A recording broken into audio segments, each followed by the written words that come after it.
This week, it's our thankful episode where we chat about what we're thankful for, of course, as we approach the Thanksgiving holiday, plus a big change in RV regulation. Something that was supposed to be implemented for next year is getting delayed, and the flooding in Death Valley in Las Vegas, and a whole lot more. This is RV Miles.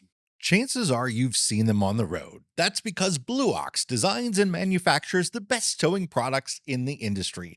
Just look around, you'll find them on highways and campgrounds and anywhere you find people traveling in the great outdoors. From award-winning tow bars and base plates to a full line of weight distribution hitches, adjustable ball mounts, and now they have fifth wheel hitches too. With Blue Ox, towing doesn't have to be a drag. Visit blueox.com for more information.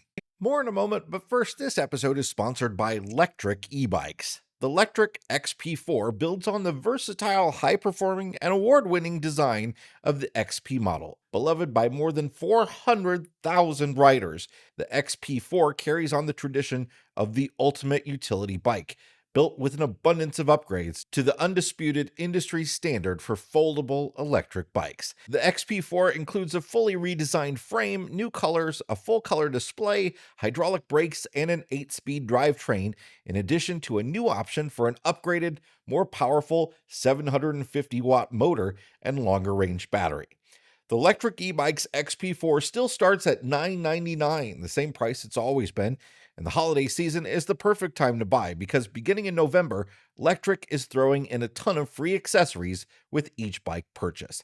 Head over to Electric E-Bikes, that's Lectric, ebikes.com for more information.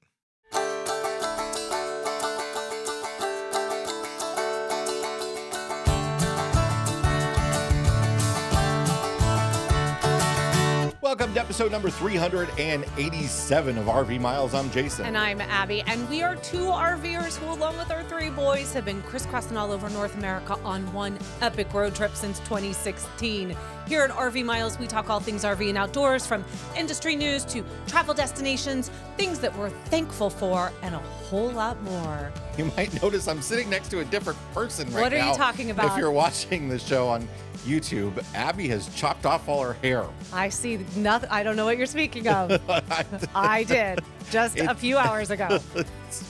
I have wanted, when we say I chopped off my hair, for those of you listening, it is gone. It is a total pixie cut. I have been wanting to do this for a decade, since before RV Miles even existed. I have wanted to do this, and I don't know why. I haven't ever done it, but I had Finally, I told you should do it. Well, I had some things come up recently that I felt like I needed a fresh start.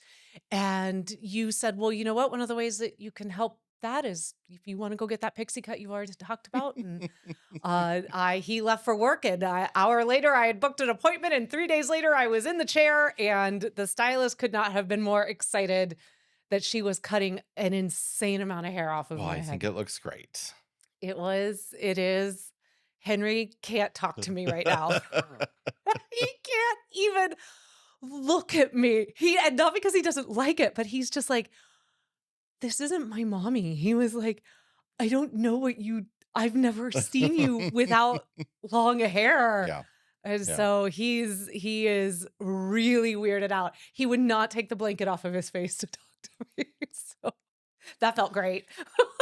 Well, this is our thankful episode. We do this every year, although we screwed up last year and didn't get it done, I think. I don't think we did it last year. If I remember right. And what we do is go through things that obviously we're thankful for over the course of the year. Some of them RV related, some of them not. And because it's basically all fresh tanks, we don't do a fresh tank, black tank on this episode. So we won't have that at the end. It'll just be the things that we're thankful for. But we're going to start off by talking about a couple of news stories. Of course, there's a whole lot of flooding going on in the West right now. There's the F1 race weekend. This weekend is under threat. I had concerns. I think we're going to be fine. Seems like it's going to be okay there, but there's flooding happening in Las Vegas. But where it is an issue, and it has affected a lot of stuff, is there are a lot of roads closed in Death Valley National Park right now. Death Valley's dealt with flooding a couple of times in our course of covering national parks and public lands and all that, and a really catastrophic a version of that last year. And You're asking the um, wrong person on dates. so now there's some flooding that's closed some roads down. It doesn't seem to be the same type of catastrophic stuff, but something to be aware of as this is sort of Death Valley season. People start to visit Death Valley in the late fall more because it's not as hot there. And while this might be as, a little unprecedented or unusual, it is something to bear in mind because a Yeah. lot of people start making their way west Yeah. this time of year as well. Yeah. So this is just something to, you might be running away from the snow, Yeah. but that doesn't mean that you're running away from severe weather. If you're first time visitors to the Southwest, be really educated on flash floods and how they happen because it's something that we don't generally experience very often in places like the Midwest here, where places that are normally known to be completely dry, you might be driving up on a completely dry roadway, and it might not even rain where you are. It might rain miles away, but flash flooding hits you, and it's important to know where you should park and where you should not camping in washes and that sort of stuff, and knowing what you can drive through and what you can't. Generally, don't drive through a roadway that's covered with water. Another big piece of news that just happened this morning as we're recording this on Thursday. The RV Industry Association, their board of directors at the board of directors meeting, members voted on the steering committee's standards recommendations. The RV Industry Association does put forth a set of standards for RV construction. I know a lot of people think that does not exist, but there is a very specific set of standards for RV construction, and you might argue that those standards aren't strong enough. And in many areas, I would agree with you, but there is a set of standards. And one of the things that was supposed to come down the pike next year, starting next year with next year's model, RVs were supposed to be coming with a ground monitor interrupter, a GMI. So this is a device in your RV, built in your RV, that would detect if there's no ground where you're plugged into and not allow power to come through. And those are supposed to start becoming standard next year. And there's been a lot of misinformation out there on the subject. A lot of people thought this was something that was coming to campgrounds and the campground pedestal. And then if you didn't have the right RV, or your RV wouldn't be able to plug into pedestals and it wouldn't work. There's a lot of misinformation to the point where I was about to call up Mike Sokol, who's a RV electricity expert, and have him come on the show to sort of talk about this subject, just so that everybody knows what's going on with this GMI situation. Well, this has been delayed now to 2028. So these ground monitor interrupters that all RVs are supposed to have, it's not all RVs, it's all new RVs are supposed to have, will not be coming out until 2028. And the reason they give is that there are not enough commercially available versions of this device out there yet. I don't know if that's true or not, but don't worry about that. If you've seen lots of flagrant content about this, there are other folks that have been doing. I know Tony and Peggy are friends over at Stressless Camping. I haven't listened to the interview yet, but they just had Mike on to talk about this a bit. So there are other places where you can get that information that is now not useful for you for next year, but it will be in 2028. But I don't think it's going to affect anybody unless you're buying a new RV. So that's a big piece of news that's happening right before Thanksgiving. Wow. Fascinating stuff. Fascinating. Thank you so much. Abby's like, Thank you. this is amazing. I love electricity news. I can't wait to forget all about that when I walk out the door here in an hour. And then when you remind everyone in 2028 that we talked about this in You'll have 2026, no memory of it. I'll go, we did. Yeah. I will go, it was the day you cut your hair. And then you'd be, And then I'll go, oh, yes, yeah. that's right. That's And who right. knows what my hair will look like Yeah. in 2028. We just don't know. So my question then, I guess, is when these, unless they get pushed back again, but when they come in 2028, will that create a false sense of security that people don't need to get surge protectors, or will that phase out surge protectors? Because No, and I don't. I don't think it will be. What my question will be is, will there be some sort of conflict with surge protectors? I doubt it. I No. think the people who have the sort of false sense of security, or who aren't even considering a smart surge protector in the first place, which, to be clear, we think everybody should have a smart surge protector. When I say smart, I mean something that has a shut off in it. So you can buy surge protectors, and surge protector is also kind of a misnomer because they're electrical protection devices that do lots of different things, not just protect you from surges. Um, Something like the Power Watchdog that can shut off the power when it detects high voltage, low voltage, protects you from a surge, tells you and shuts off the power if there's an open ground or reverse polarity or whatever it might be. That's different from something that is significantly cheaper and just lights up and tells you you have those problems, but still allows power through. Yeah. So you're not you may see it when you plug it in and not know that something has changed, because that often happens over the course of your time camping at a campsite. Is the power conditions change by virtue of other people plugging in and other people and what they're using. In the middle of the summer, when everybody's air conditioners kick on in the middle of the day, the voltage can drop to conditions that are very bad for the motors on your air conditioner and stuff like that. And people say, well, I've never had one and it's never caused me a problem. And I think often those are the same people that are like, my junk air conditioner burned out after 2 years. Because it's not an instant thing. It's just it's your air conditioner or your refrigerator, anything with a compressor in particular. And this is just the low voltage scenario. There are plenty of other different electricity scenarios. Things with a compressor in them are working much harder under low voltage, and they're going to burn out. They're going to last uh, much less time. It's not going to be something that's instantaneous. The voltage drops and boom, it's done. So people don't often have that correlation Yeah. that was the problem. So it is, to us, it is a 100% must have to have a smart surge protector. We like the Power Watchdog, the one that says with EPO.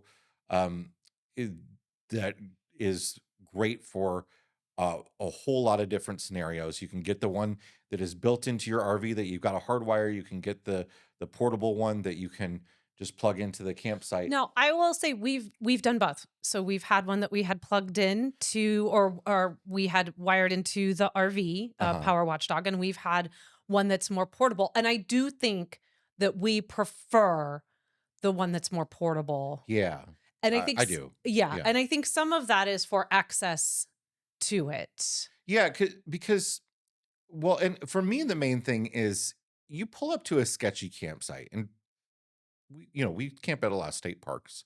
And we mean And sketchy by like the pedestal I shouldn't looks say it's not just state sketchy. parks. There's a lot of private parks too Yeah, that have sketchy campground uh, the pedestals. The electricity pedestal yeah, looks a little sketchy.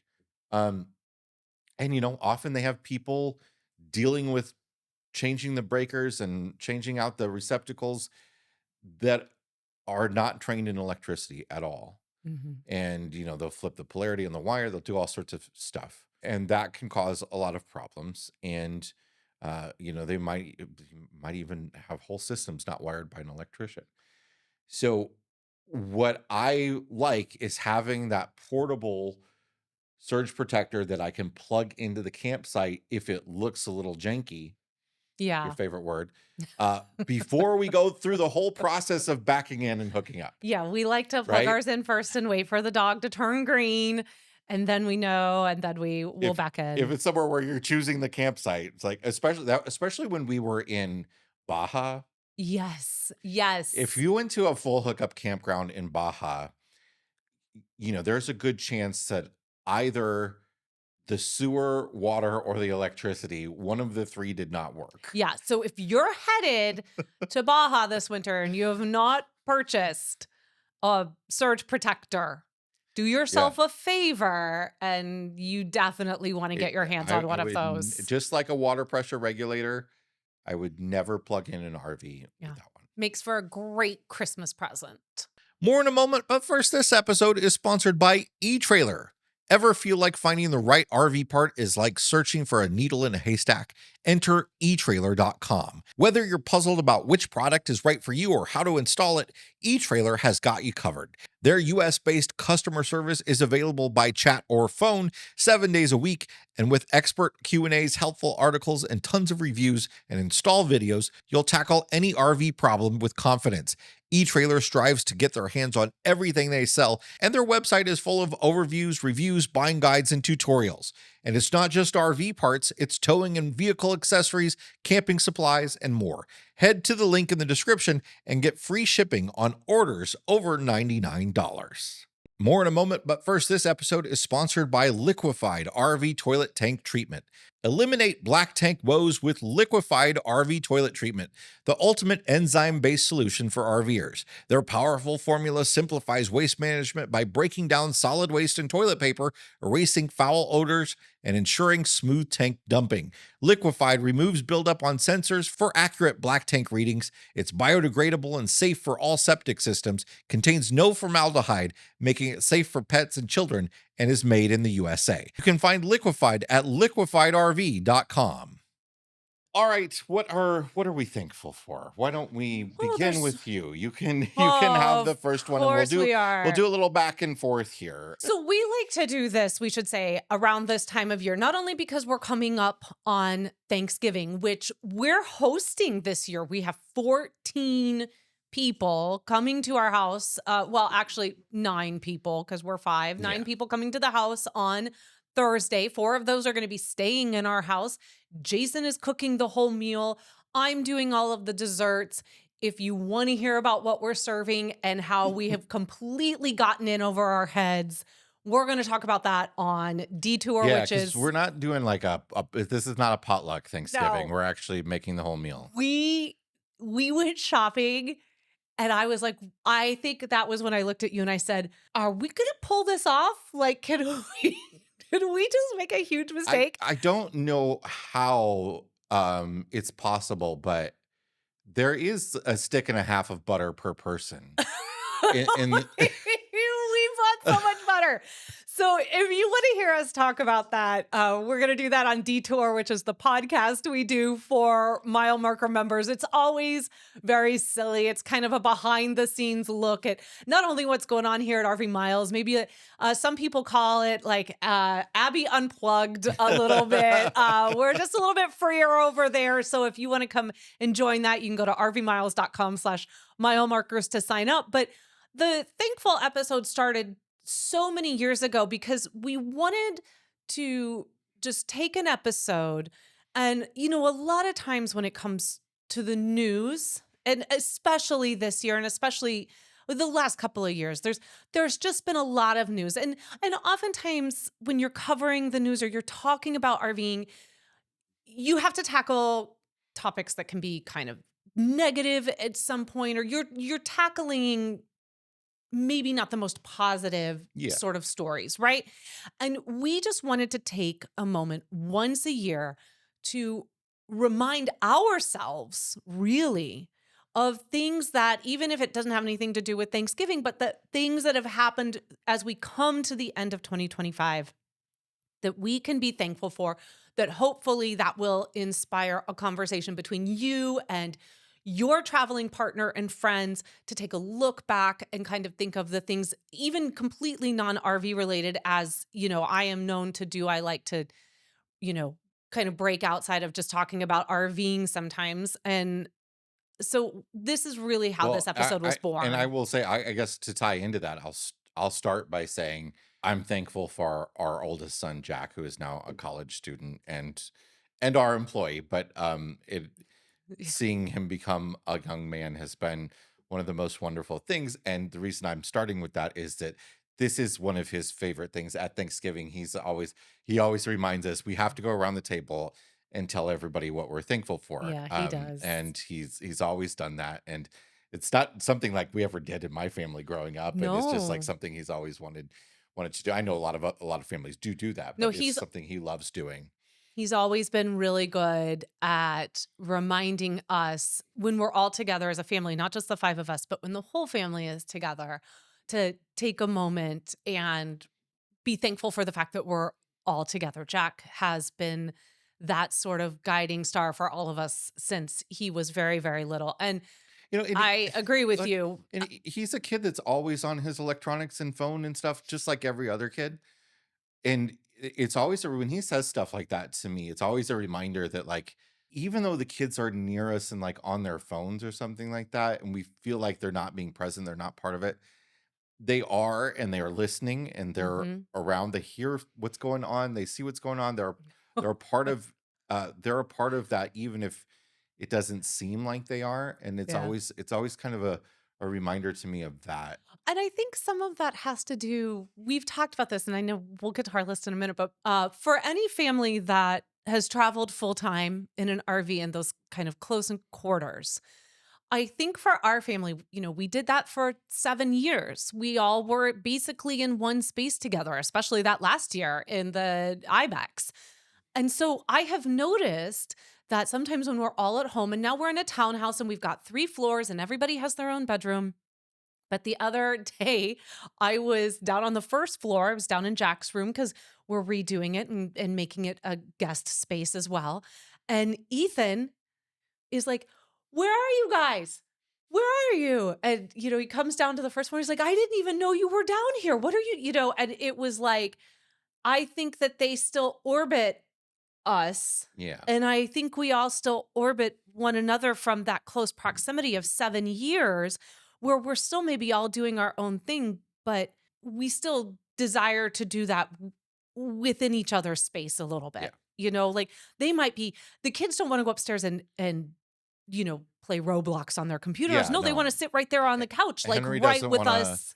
go out to his desk and work on a project. He No. wants to do it in the kitchen. Yeah, they want to be, we all just want to be within each other's like energy, I guess. And I think some of that comes from all of that time on the road. And so it doesn't surprise me It that Jack would want, to do something like that where, we all remind yeah. each other of, that we're so thankful to even be able to be here It together. doesn't mean we're, the cleavers. Oh Eh, man, it does it that can not? cause conflict. No, I like when we all get in the car together and then suddenly it's just everybody's arguing. So, all right. So I have to go first. So I think it kind of goes without saying. The very first thing I put on my list that I'm thankful for this year was the fact that we were able to share the 37 RV miles with the community, and that starting right at the beginning of 2025 in Tampa, the 37 RV miles debuted. And, last year was such an incredible year for us of learning so much about that process and how we wanted to do that process, staying within sort of what was in Sabre's wheelhouse, and yet at the same time, kind of moving outside the box a little bit for them or bringing in some new design elements. But to be able to do something like that and to have the opportunity to learn about that side of the business, I think has made us better at our job Yeah.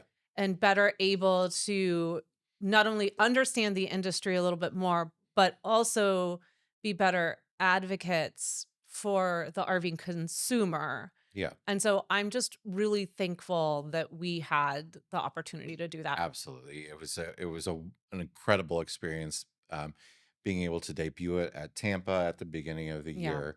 And new stuff coming to the 37 RV miles in the Sabre line. We're gonna have Shirley, who's the brand manager for Sabre, on in a couple weeks to chat about some of the new things. Like if you're Fancy. looking at getting a 37 RV miles, you can now get the Rugged and Loyal edition, which is Oh, got a so whole wrap on it and stuff. It's pretty cool. it's pretty cool. But there will be nothing. We will be back in Tampa this year in 2026. We will not be debuting anything. No, no.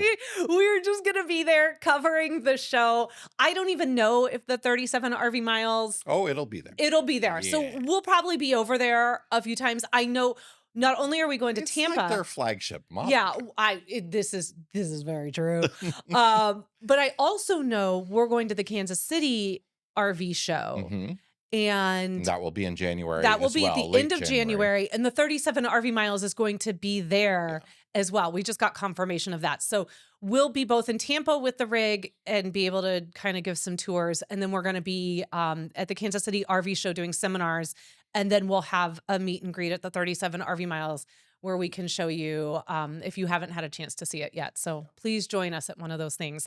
All right, what do you got next? I'm thankful for this sort of renewed focus on EVs in the RV space. I know we spent some time talking about this on recent episodes, and Thor now has the new Integra Embark, which is a hybrid, which I like that it is a hybrid. And there was that issue with the Coachman that was supposed to be being launched, that Chevy has pulled the bright drop van, and that's going to be an issue. But there's the boutique brands like Pebble, who we've got to follow very closely, making trailers with powered axles, but also EV batteries in them. And you I felt like after we did that episode a few weeks ago, I think we were super honest about it, about the situation, and that was our goal, to like give people a realistic idea of EVs in the EV space, both the detractors and the people who are very positive about them. But I think the thing that I felt like we didn't convey really well is, I'm just really excited about innovation moving forward, and whether consumers dive right in and buy EV RVs or not, that's going to take some time, but it's got to happen, and it's going to happen over time. And even if internal combustion vehicles of that size never go away, um, there are just a lot of positive things that can come from that. And I think the biggest example being that type of innovation drives efficiency of appliances for all RVers. So even if you don't get an EV RV, when those manufacturers are looking to get as efficient as possible of an air conditioner, of a Hmm. furnace, whatever it might be, that benefits us all. And I think that's really great. So I'm excited about that. Actually moving forward after, as we talked about on that episode, a couple years of nothing happening. Right, Yeah. right. Harvest Host is a membership that allows RVers to take a rest from the road and enjoy unlimited overnight stays at over 5,000 unique locations in North America, like breweries, farms, attractions, wineries, and much more. Easily plan and book your next RV trip and enjoy over $1,500 in exclusive member benefits by joining Harvest Hosts. Get 15% off your first year of membership with the code MILES. That's MILES. Go to harvesthost.com to become a Harvest Host member today. So this is a little bit so this is more in line for what has been going on in our lives personally, but I actually think it's really impacted RV Miles as well. And I feel like that, we got off the road at the end of 2023. So 2024 was kind of our first year of RVing, but at the same time also having a home base. And I felt like that was a little chaotic for us. Like we had a really hard time kind of settling in and kind of figuring things out. And I feel like 2025, moving to the townhouse into a bigger space where we could all spread out, where we could have the comforts that everyone needed for a growing family, but then also the boys and we've had a son that's transitioned into college. And hey, I mean, let's pat ourselves on the back for the fact that we homeschooled a kid and he is thriving. I just am thrilled for that. Not that I ever doubted that, but it is nice to see your work come to fruition, all that hard work kind of come to fruition. So, but on the other side is I still have the two at home that I'm homeschooling, but I feel like this is the year that Ethan Henry and I really have found our homeschool community, have found our friends. I have a really good group of homeschool mom friends whose kids have become really good friends with my kids. We all enjoy being together, spending time together. Our families have interacted with one another. And I feel like that has been a really important piece to the puzzle that was missing last year, was sort of like a sense of Yeah. community. It's almost like we moved away. This is probably hard for a lot of people to understand, but like we had a decent amount of friends on the road. Right, like, that's what's so wild is It's kind of like we moved away from them. we had all these friends on the road that we would, get together with. And obviously we traveled with families and, our friends were friends and we were friends with them and we all traveled together. And so we had this built in community. And I feel like 2024 was a really chaotic year of feeling disconnected from our community and then also trying to get into a rhythm of work that felt more traditional because we had been so chaotic in how work got done because it was always around travel. And especially Yeah. in 2023 with Baja to Alaska, like trying to make that all work. And then I feel like this has been the year where we have really been like, oh God, and I hopefully you all have noticed more consistency at RV Miles. And I think because we have been able to establish real roots here now and have found the rhythm. I feel like the consistency with work, the ability to finally get parkography launched. I felt like that was a huge step for us this year because that had been something we had wanted to do for so long, but we weren't in a rhythm. Monday is the news now. Thursday is an RV Life video. Friday, we're recording the podcast. Tuesday is Parkog. There's a rhythm now to RV Miles. It's all getting thrown out the window this Thanksgiving week, but It is because Jason, I'm not even going to get into the menu that Jason has put together. It's phenomenal, it's but normal. but I am also baking 4 pies. So, what do you want me to Yeah, do? yeah. Well, Like, and I can't just but it was bake also one. like we took days off to like get the house ready to like, as you Yes. mentioned, Yes. convert Jack's room into a guest room and that sort of stuff. Right, and there's but buy a pictures Christmas on the tree and put our wall and- Christmas decorations up. Finally unpack some boxes and things like that. But I am very thankful for that rhythm that we've been able to find. And I think moving to Davenport was a really good move for our family. And I think that has only impacted what we can Yeah. accomplish here at RV Miles. So along those lines, I'm thankful for our little town of Rock Island here. So we live over in Davenport. Our whole metro area is called the Quad Cities on the Iowa-Illinois border. And our office here is in Rock Island. And it's been almost 2 years now that we've owned this office space. I can't believe It's that. almost there. I know we talk about this a lot. We're hoping to actually really debut the finished office in January. Uh, as many of you know, we've talked about this many times where we record with the green wall and stuff behind us. This is actually the office side of the room and not the set side of the room. So eventually that'll all be ready to go. We're getting very close. But our little town of Rock Island here, one of the Quad Cities, is the town. It's not technically where I grew up, but most of my family grew up here, and I grew up from the little town of Milan, just outside of Rock Island. And um, it's one of the towns probably with the most history. There's the Rock Island Line Railroad that you may have heard of from the musical Music Man. Well, that's where I learned about it. And the Rock Island Arsenal is an army base that was a famous Civil War prison. We've talked in the past about Douglas Park here, where the first NFL game was played, where Henry plays flag football. And uh, this town has fallen on some hard times over maybe the course of the past 25 years or so. And the downtown here where we've bought this office it's essentially a ghost town. There's definitely more storefronts available than are occupied. If you're looking for space, Rock Island has it for you. But the city has taken the time to tear up all the roads down here uh, and rebuild them from the sewers up. And it's like 150-year-old sewers, so that's been good. And they've put beautiful pedestrian walkways and light posts and Great roundabouts. a terrible roundabout.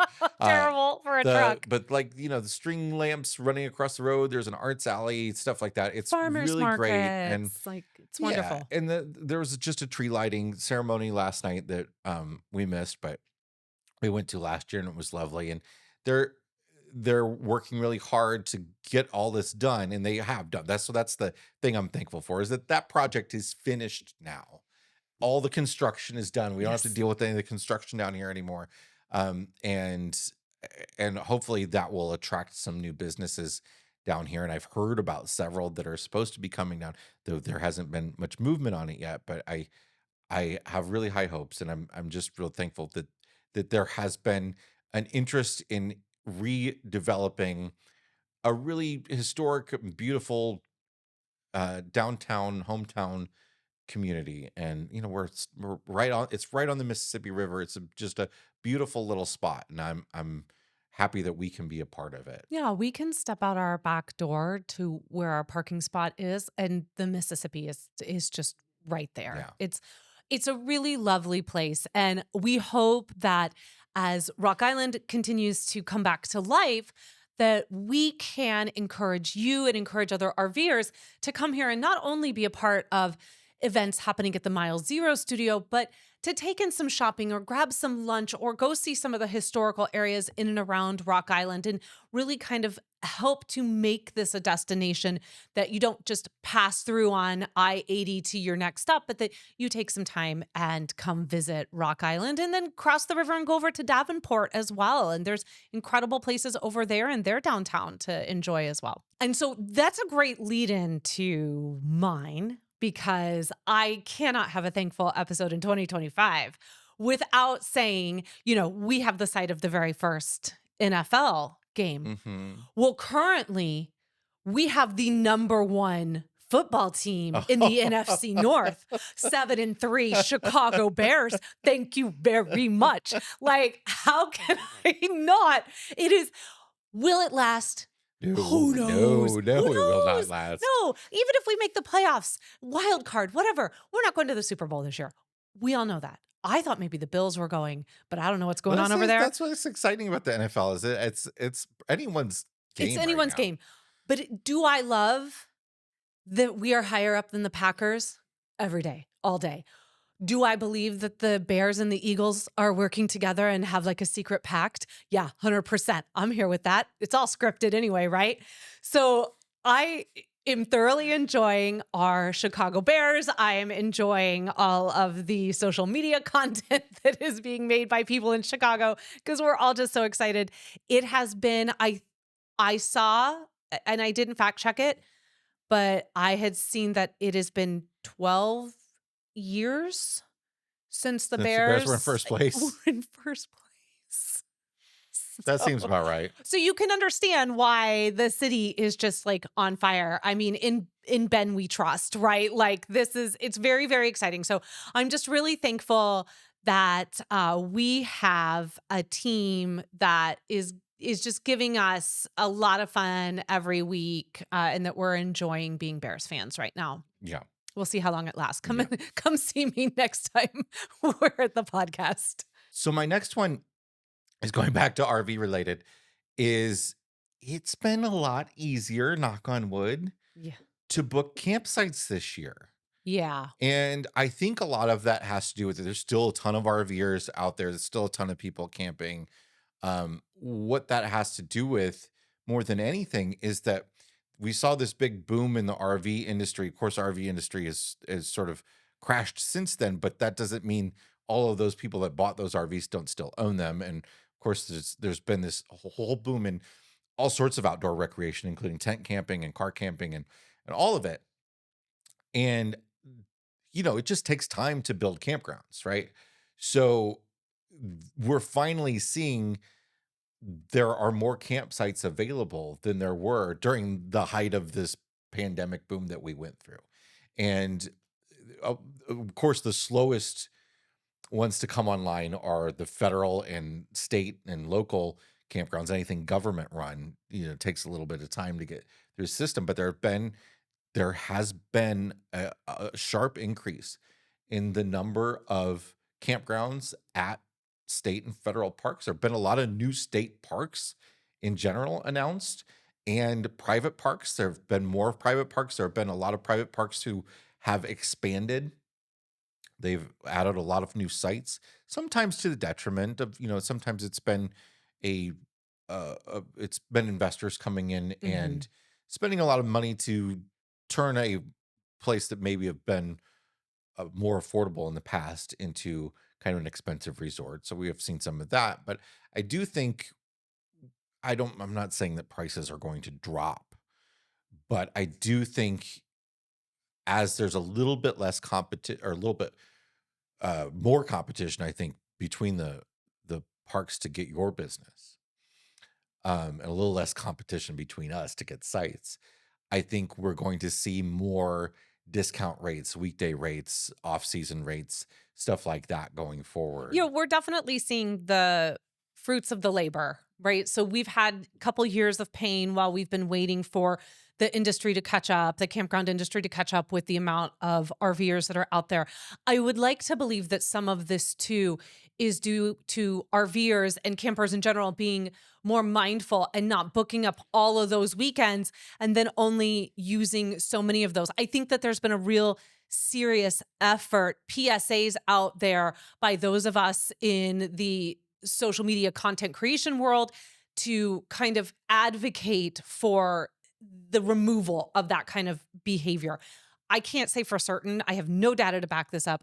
So I can't say for certain that this is happening, but I do believe there's more awareness. And then I think on top of that, you're starting to see campgrounds implement more severe penalties or more aggressive ways of reminding you that you have that campground, that you want to cancel it if you're not going to be there. Like there's an awareness now by not Well, only the yeah, industry, what but you hit the nail on the head. People might think that like awareness and PR campaigns, stuff like that, seems like silly that would work, but I can't remember which state it was. I don't have it offhand. It might have been California, but I know one of the states was studying this and trying to figure out the best way to get people to stop booking campsites that they weren't going to use and leave just being no shows. And when you do punitive things like that can work to an extent, but at some point when you just like ban somebody from the system, they just have their spouse book it or they they make a just new make a new profile. profile or whatever. And the most money you can take away is the money that they paid for it. Right. So they've already paid for it. The problem is that these are generally affordable campsites and people will book 10 weekends because they're Mhm. not quite sure when they're going to go and they just leave it, whatever. Or the travel plans change and they don't cancel. So what they found in the course of that study was one of the most effective ways was to just let people know a couple weeks in advance, hey, your booking is coming up, please cancel it if you're not going to use it. There Yeah. are other people that want it. We have, this backlog of people that want to use sites and that has been fairly effective. Recreation.gov has been really good about this. Our spring trip had a few campgrounds that we had booked through rec.gov, and we were getting pretty consistent.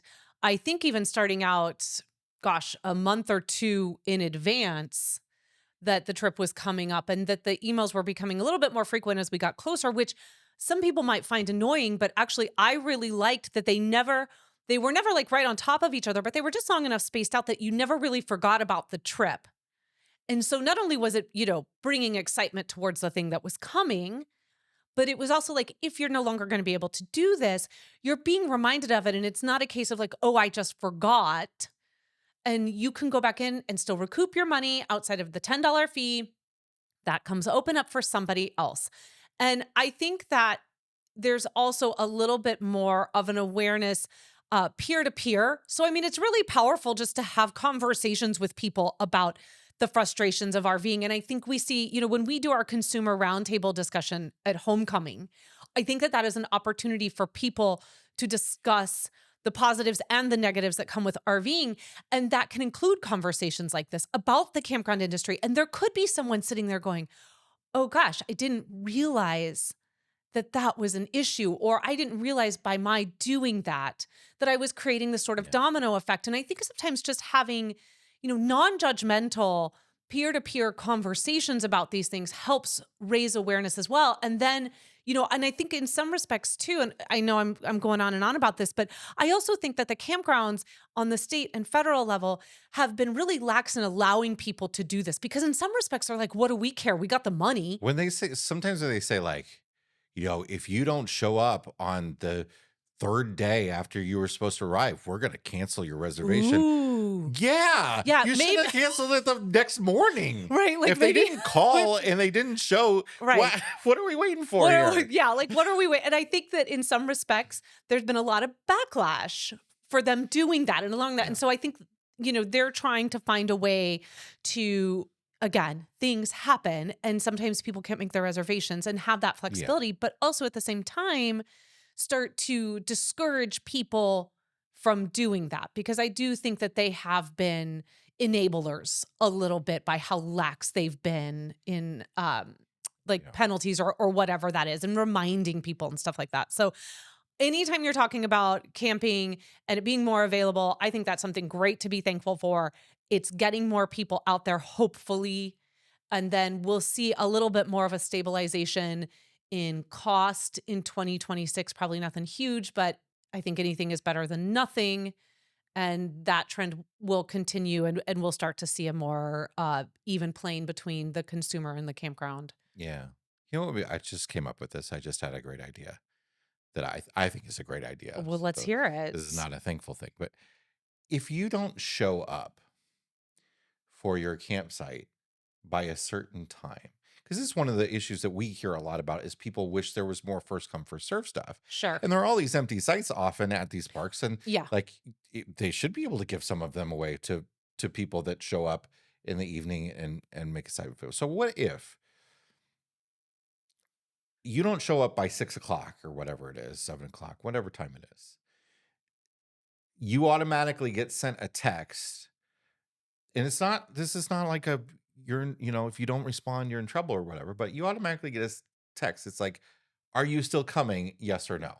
Right. And if it's no, there's some follow up. If it's yes, there's some follow up. And if it's no answer, there's like, okay, we'll I guess we'll wait till tomorrow to see because maybe they didn't have cell service or whatever. But if it's no, we can give that site away, right? Yeah. Or regardless if it's Yeah, no or no answer, by 8 a.m. the next morning, that site goes up for first come, first yeah, served. So you give a little bit of breath between when the text goes out and, because not everybody is dialed into their phones as you are. right, right. Well, yeah, exactly. But And I don't mean that in a negative way. I yeah, mean, you're dialed in because yeah. obviously with the news and stuff, you're trying to stay on top of everything. Well, it could be a text and a But phone call and an email, and it's yeah, because it's no one's going to answer that phone call. So just go ahead and have that automated message ready to go for sure. all right. What's your next one? So my next one is to go back to our spring RV trip. And, that time that we spent in Yellowstone in May is really one of those core memory travel trips for me. Seeing the wolf, off in the distance, running up the hill, and then to have seen all of that wildlife in the park, to be in the park when it's waking up after a long winter. There's not a lot of people there yet.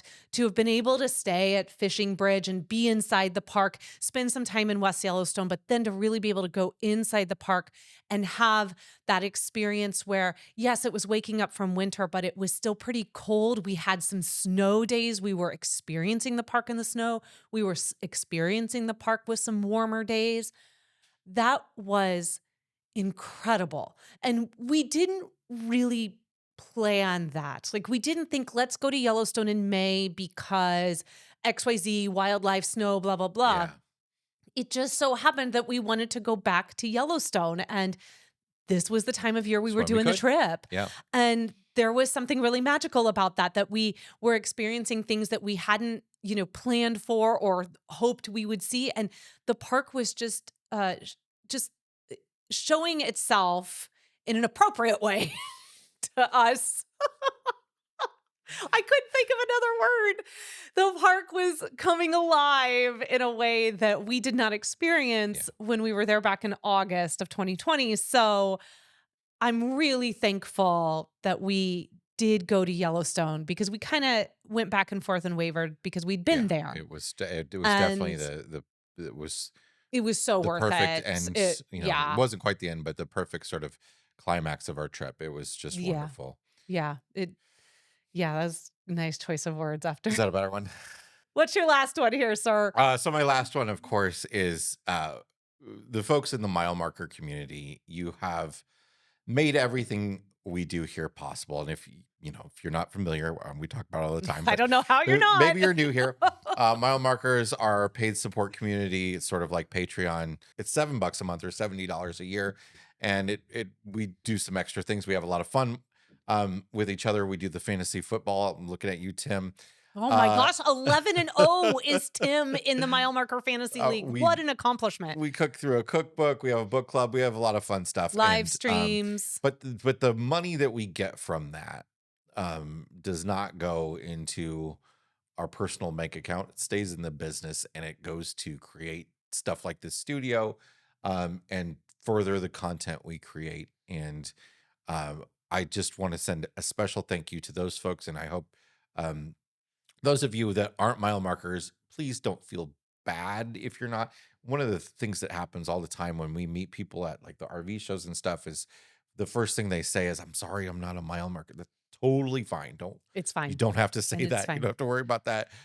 But please, if you see somebody who is, they have bumper stickers, some of them, thank them, and we thank them profusely. Yes. But we also thank all of you that are a part of this community that just watch us, listen to us through their podcast app or whatever you do to be a part of what we do. Let us into your life every week or more often than that for a lot of you. So we really appreciate everything that you do to help our little business thrive here. Yeah. And I know that, every episode we do share about mile markers. And just please understand, if you're like, oh, not again.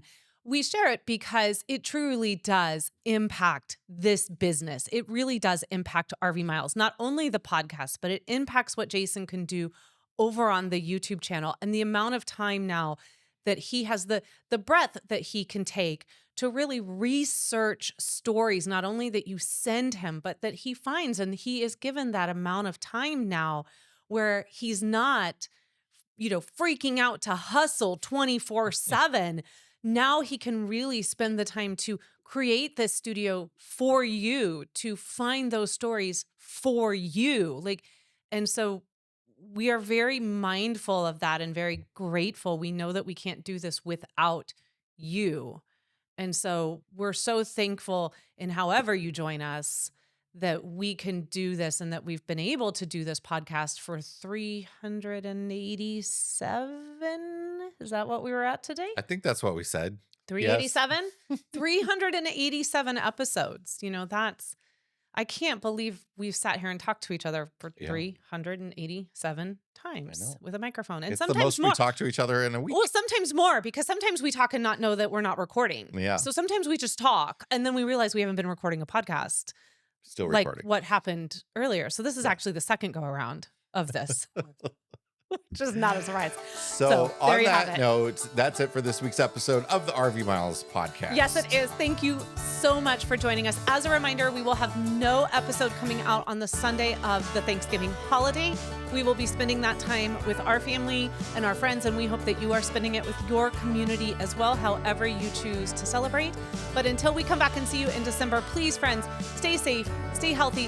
Thank you so much for being here, and thank you for continuing to log those RV miles. Bye, everybody. Bye.